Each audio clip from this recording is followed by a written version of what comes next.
Hello everyone, and now welcome to Game 2, taking place here on Ancient Isle between Yumiko and Sini. Sini spawning as the yellow Night Elf on the top left-hand side of the map. Meanwhile, Yumiko on the bottom left, and we'll see how Yumiko does on a map that is maybe a little bit more difficult to try and establish a fast expansion. Yumiko in game number 1 was able to establish 2 expansions on Terranus stand with relative ease, as we're now looking at the Ancient of War tanking that damage as an archer is shooting from behind. Alright, Demon Hunter will be popping out in just a moment. Meanwhile, Archmage pushes back against this Wisp there, as the Archmage will be able to clear out this 5-3-3 creep camp with relative ease. Now, what's going to be going down here is the most important part of the next fight, and where we're going to set up into the mid game. Now, it looks as though we are still training up peasants. We'll have to keep an eye on that. We're already at 27. If we go up to 28 to even 30 peasants, then we definitely know that it is going to be an expansion. All right, there is the Claws of Attack +6. Militia are now heading back. Is there going to be a round robin of peasants? That is going to be the big question there. Peasants now simply just running back to return to work. And yes, there will be an expansion in the coming moments. Meanwhile, Demon Hunter wants to try and shut down the Water Elemental, but he really does seem a day late and $1 short here. He's not going to really find very much, and it looks as though, yeah, the Water Elemental is just going to get taken down. All right, Demon Hunter gets a mana burn off on that Archmage. Nothing really to really worry about there, as the Demon Hunter quickly comes in, tries to get some damage, and realizes that he's not going to really be able to get all that much damage in either. All right, back down over here. It looks as though we are up to 32 supply, more peasants being trained. So it is going to be an expansion coming up in just a little bit, but the Archmage did get mana burned once more. If the Demon Hunter can continue to drop mana burns off onto the Archmage without taking too much damage, he can perhaps delay this expansion, since the Water Elemental is such a key part in at least getting some hit point or tanking some damage while dealing some damage of his own. However, that Brilliant Aura is making it rather difficult, as the Archmage looks like he'll be dropping in a Water Elemental here in just a moment. That Water Elemental tanking a little bit of damage here. There's the Purge. A second Water Elemental now going to be dropped. Wait for it. There it is, as the Demon Hunter now tries to get a bit of experience. Oh, doesn't get it, as the other units were able to finish it off. A little bit of an unlucky break there. Demon Hunter really wants to get to level 2. There he goes. Now going to go ahead and tech evasion, or perhaps immolation. Immolation now being teched, and that is going to be a very big deal. Demon Hunter just taking down peasant after peasant after peasant, and it looks like a lot of peasants could get taken down. And let's see. Yes, did end up getting teleported all the way back there. The archers did not stick around at all. Demon Hunter now gonna go ahead, drink up some moon juice, and make off once more. If he had actually gotten this additional moon wall, I think the Demon Hunter would have been completely full on hit points and on mana, and that would be a very, very telling sign. Archmage sitting at level 2, mana burn, trying to go after the Archmage now. Archmage not going to be able to run around in circles, as the footmen, are they going to try and get a surround again? Not quite sure where the archers are. The archers should have been there. They did not. Did they get some of the moon juice? It looks like they did. And the Demon Hunter gets another mana burn off. And I can't believe this. You tech immolation, and now you're not going to use it, knowing that you have a very small window of opportunity for it to be successful. Now, Naga Sea Witch being brought over. The Naga Sea Witch is a very versatile hero at this point, as it's going to be able to really put down pressure a lot faster. We are not using Breath of Fire, which actually would have been a very, very good call once more. And there's the Arcane Tower. That Arcane Tower was built in a hurry, and now the window of opportunity has quickly shut for this expansion.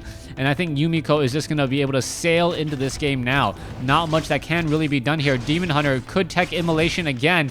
I'm not quite sure why he isn't. He is completely surrounded by units, getting damage off against all of these units here. It looks like more and more units taking additional damage. The Demon Hunter does have Boots of Speed, chasing after the Archmage. Archmage, however, going to be able to get back. Naga Sea Witch should turn around and go after these footmen instead.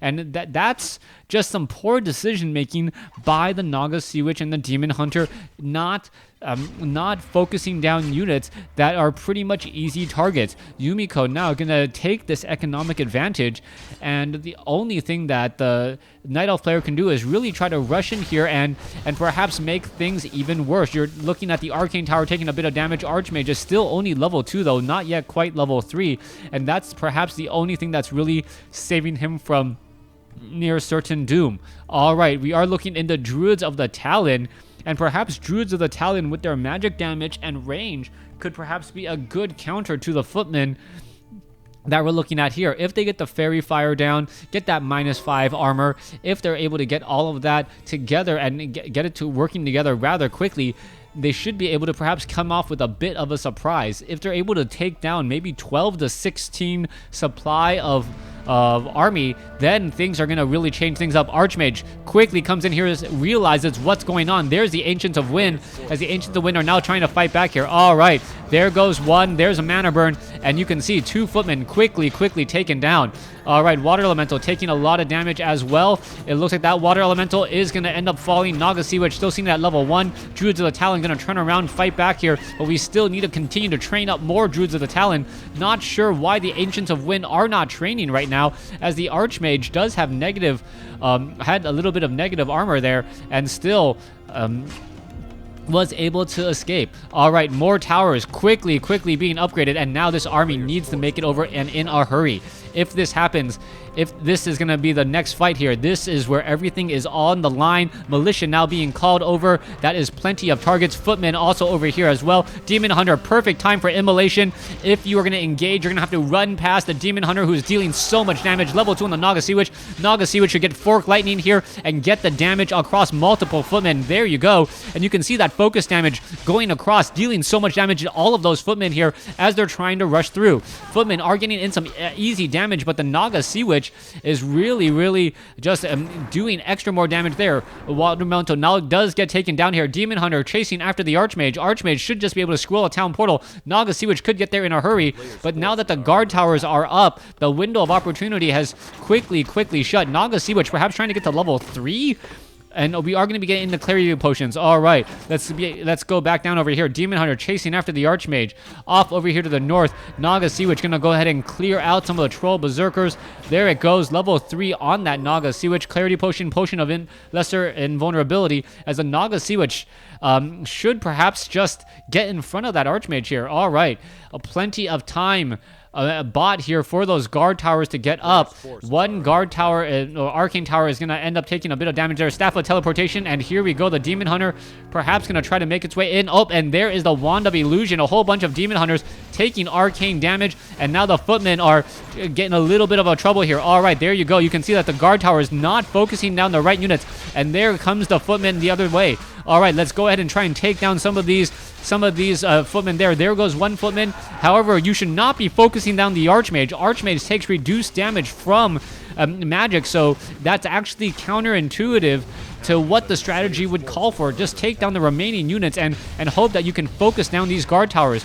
All right, guard towers taking an absolute beating right now. You can take a look that even with the Masonry upgrade, one gets taken down rather quickly. Footman now coming back down the other side again, and it looks like another going to get taken down there. Demon Hunter still sitting at level 3. Naga Sea Witch going to try to push forward as the Demon Hunter is now up front getting in a lot of damage. All right, it looks like another guard tower could get taken down here. No, instead going after the Archmage. Archmage ends up getting bait some damage again, as the Archmage is now going to use the Scroll of Town Portal to get away. All right, Footmen are all going to teleport to the wrong spot. Not quite sure why you would even bother attacking those, as you know that they're not teleporting off over here. Demon Hunter still in the front, absorbing a whole bunch of damage, and it looks like so many peasants are currently repairing. All right, one Druid of the Talon still taken down. Still more being trained up, and there is a double Q on those, and perhaps because production was slowed for a little while, we are not sitting at, say, a 42 supply count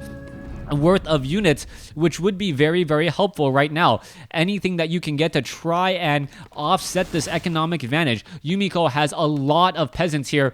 Now Nagasiwich gonna go ahead and try to push forth. There is gonna be a whole bunch of damage that Nagasiwich absorbing a lot here, as there is Immolation again. Immolation attempting to take down all of these peasants here, as we are now looking at the Archmage coming back over. Archmage did come in with a Scroll of Regeneration across all the units here, as the Demon Hunter gonna be taking a little bit of damage. Druid of the Talon smartly backs off here, as the Nagasiwich is now getting at level 3, almost level 4. Demon Hunter now trying to push forward again.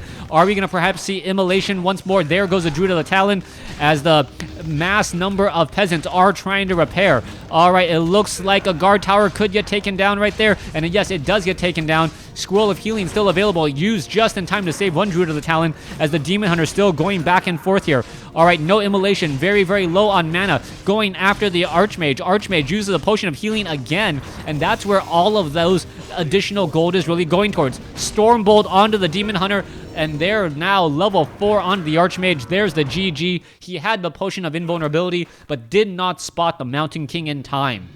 Thanks for watching. Thanks for listening. Hope you guys enjoyed Game 2 and this series.